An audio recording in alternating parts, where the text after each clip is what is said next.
You are probably making this mistake right now and you don't even know it.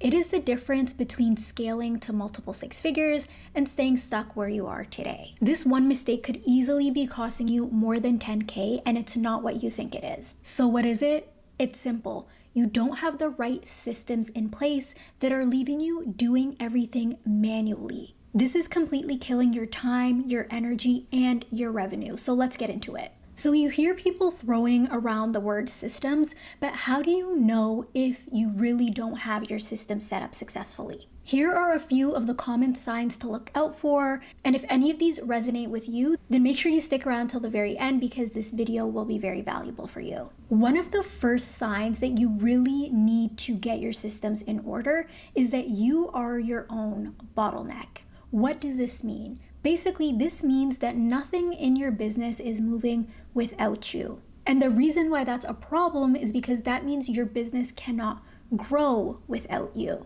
If you are still at a place where you need to have your hands in everything, you need to be executing the service that's being provided, you need to be the one talking to the clients, you need to be the one doing the admin work, that in itself is a problem. And here's the thing, guys, that's where most people start out day one in their business. It's where you have to be. And I often talk about how most small businesses in Canada, in the US, are solopreneurs or really small teams of under 3 to 5 people. Which means that there are millions of business owners just like you. They are the only one in their business, or maybe they have a couple of people helping them. But there are ways of setting up systems in your business so that not everything is fully dependent on you. And if you're unsure about what the things that you're supposed to be focused on in your business, what are the things you should be delegating or handing off to somebody else, I have a free downloadable down below for you in the description box that will make that very clear for you in your specific business. Another common sign showing you that you don't have your systems in order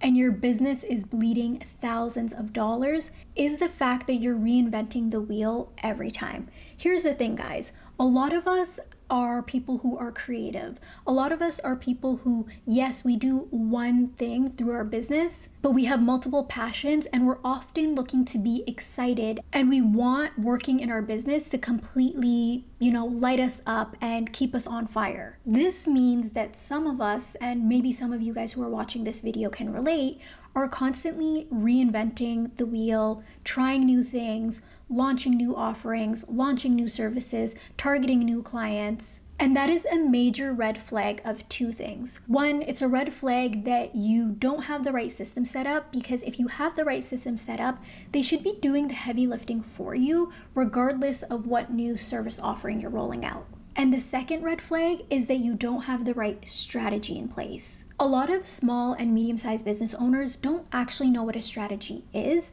and I've seen firsthand that even successful business owners don't have a proper strategy in place that will guide them to make the right decisions. Now, these are folks who, even though they might be making money, it's only a matter of time before they find themselves completely burned out because they're just not able to tap into the level of freedom that they're looking for in their business. Because when you are your own bottleneck, when you're the one who's doing everything in the business, and when you're constantly pivoting and chasing shiny new things, that costs you a lot of energy. It costs you a lot of time, and inevitably it costs you revenue. So let's talk about the areas in your business that are keeping you stuck and where you're easily losing thousands of dollars. The first place is on lead management. When I say lead management, a lot of people think about the first step in it, which is capturing new leads in however you do that in your business. Or they just think about having an email sequence that people opt into. But when talking about lead management, I'm talking about that full life cycle of nurturing a potential lead. So even if somebody gets on a call with you and they're not ready to become a client in this moment, what happens after that? Do you have the right systems in place to continue nurturing that lead? I'm telling you guys, so much money is made in the follow-up, in actually just reaching out to somebody who has already had a conversation with you, who's already a warm lead, and following up with them, continuing to ask them about their pain point, continuing to ask them how you can be of service. If you are not nurturing those leads, then what happens? They completely drop off and they fall out of your ecosystem. Another area where people are completely bleeding money is around client onboarding. And honestly, guys, I've seen this firsthand with my own experience. I remember I joined a coaching program that was specific to marketing, and the program started and I still hadn't received any access. I wasn't in any of the chats, and it took me following up to say, when is this program starting, for me to even get access to the program itself. If I hadn't done that, or if I had even followed up 2 weeks later, the program would have been halfway done and I absolutely would have requested a refund. So even if you just take that one experience that I had, not only would it have resulted in thousands of dollars of lost revenue for that person, as I would have gotten my money back, but on top of that, I would have had a bad customer experience. Do you think I would have gone and referred this program or this person to anybody else? No, I absolutely wouldn't have. And this is from a completely preventable issue around systems and structures when it comes to client onboarding. Another issue when it comes to client onboarding that's costing you a lot of time, which means it's costing you a lot of money, is that there's no standardization. There's no standard way of doing things. You are doing things manually every single time for each new client. And if that's the case for you, I highly recommend looking into a CRM, or customer relationship management software. Basically, this helps you manage the relationship with your customer, whether it's onboarding or lead management. One software that I have used personally and highly recommend, I think it's great for service-based business owners, is HoneyBook. They are a little bit pricier. They actually increased their pricing for this year. However, if you are somebody who is already generating revenue, I'm not joking, guys, it can literally cut down a lot of the workflows when it comes to onboarding, emails that need to be sent out, signing contracts, payment, all of that. It can reduce it easily in half. Which leads to the next point as well, where people are bleeding money, which is team communication. So bridging together the client onboarding and team communication, a lot of people might say something like, my VA handles all of that, I don't need to worry about any of that. But here's the thing, if you are paying your VA for, let's say, 20 or 30 hours a week, it might be taking them all of that time in order to manage, client onboarding or administrative tasks. But if you are able to leverage some sort of CRM, it is going to reduce the amount of time that they're spending doing that sort of work. Meaning you are freeing up this resource in your business that you pay to do other tasks, right? They could be doubling down on lead generation that could be getting you more business. Or they could be implementing new programs, like let's say a client referral program that again could be putting more money in your pocket. But a lot of people really might not be aware of this. This pain point might not really be front of mind for a lot of folks because there's not strong communication between them and the folks in their business. So you don't know that your VA might be getting things done, but they might be getting it done completely inefficiently. Like it is taking them so long to get things done. They are doing things so manually. And the reality is you might not care because you feel like as long as it's not on my plate, then I'm happy with it. But you don't realize that through the right communication and asking the right questions when it comes to check-ins with your team, that you could be operating way more strategically and you could be making more strategic business decisions that ultimately impact everyone and help reclaim time and put more money in your pocket instead of losing money. Which relates to the fourth way in which people are completely bleeding money in their business by not having the right systems, not having the right structure. And that is by focusing solely on service delivery.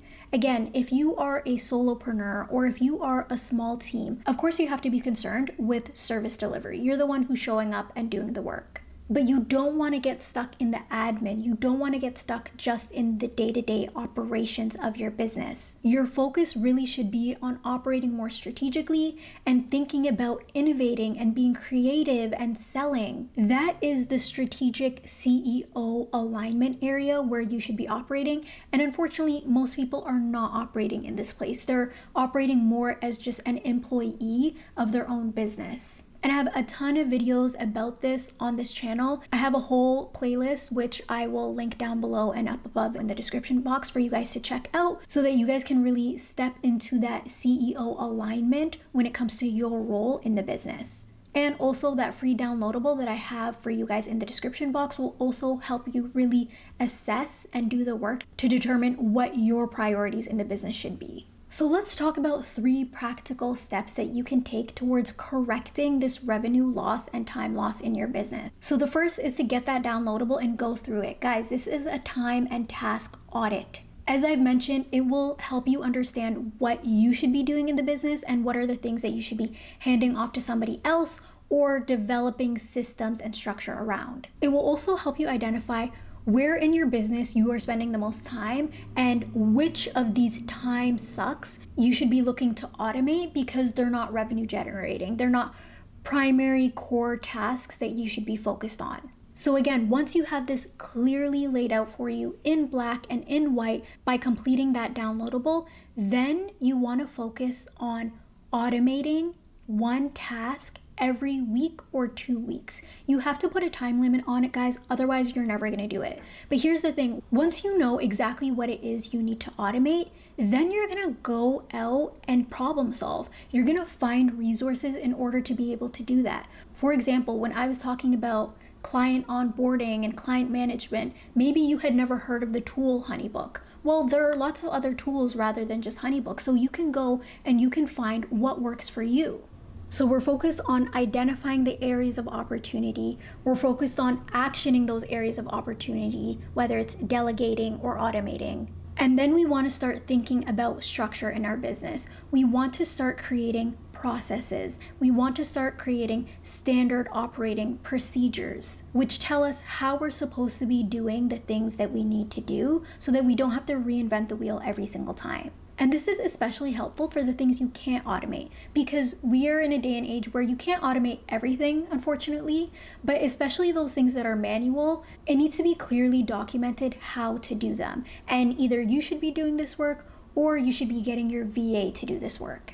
I have a whole video about how this is so critical and how honestly most people need to focus on this aspect of their business in order to get the most out of a VA, especially if you have found yourself hiring and firing a lot. So I will link that video up above or down below in the description box for you guys to check out next. If you guys got some value out of this video, make sure to hit the like button down below and also subscribe. It really helps with the algorithm. Thanks, and I will see you in the next one. Bye.